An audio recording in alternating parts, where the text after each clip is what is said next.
একটু খেয়াল করে দেখ। আমি মার দায়িত্ব নিতে পারবো না। আমিও মায়ের দায়িত্ব নিতে পারবো না। লা লা লা লা লা। তোরা কেউ মায়ের দায়িত্ব নিতে পারবি না? তাহলে তোরাই বল আমি এখন কি করব? তুই কি করবি তুই জানিস। মাকে রাখলে রাখ, না হয় ওই পুকুরে ফেলে দে। আর আমার বউ তো সাপ সাপ বলে দিয়েছে, এই বাড়িতে হয় তোমার মা থাকবে, না হয় আমি থাকবো। তোরা বউ পেয়ে জন্মদাতা মায়ের কথা ভুলে গেলি? এখানে ভুলে যাওয়ার কি আছে? এত করে নিষেধ করার পরও ছোট বোনকে জমিটা লিখে দিল। মা তো ঠিক কাজই করেছে। ছোট বোনের স্বামী মারা গেছে, ওর জমি ওর নামে লিখে দিয়েছে। মা কি মরে গেছে যে ছোট বোন জমি পাবে? শোন, এই মাসে ব্যবসায় আমার 3 লাখ টাকা লস হয়ে গেছে, যার জন্য মায়ের দায়িত্ব আমিও নিতে পারছি না। তোরা এক কাজ কর। কি কাজ? বাসায় তো মাকে রাখবি না, তো মাকে বৃদ্ধাশ্রমে রেখে আয়। লা লা লা লা লা লা লা লা। এটা করা যায়। লা লা লা। মা যেভাবে বিছানায় পিসাব পায়খানা করে, আমার বউ তো পরিষ্কার করার হাত থেকে বাইসে যাবে না এবারটা। আকিব, ভাই তাহলে আর দেরি করিস না, তাড়াতাড়ি যা। আমি এখনই যাচ্ছি। আকিব, কি শুনলাম তোর মাকে নাকি তোরা বৃদ্ধাশ্রমে দিয়ে আসবি? জি মামা, আমরা আর মায়ের এত ঝামেলা নিতে পারছি না।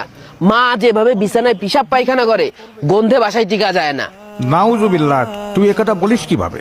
আমি দেখেছি তোদের মা মানুষের বাসায় কাজ করে তোদেরকে লালন পালন করেছে। মা আমাদের জন্য কি করেছে?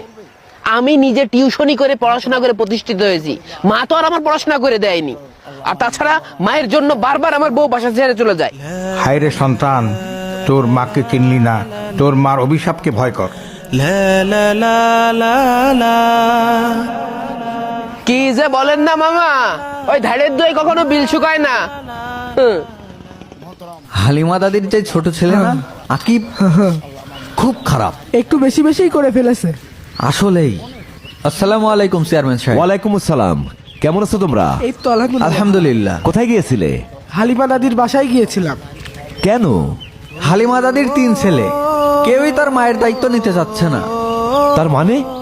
ওনার ছেলেরা রাগারাগি করে ওটাকে বৃদ্ধাশ্রমে দিয়ে আসছে।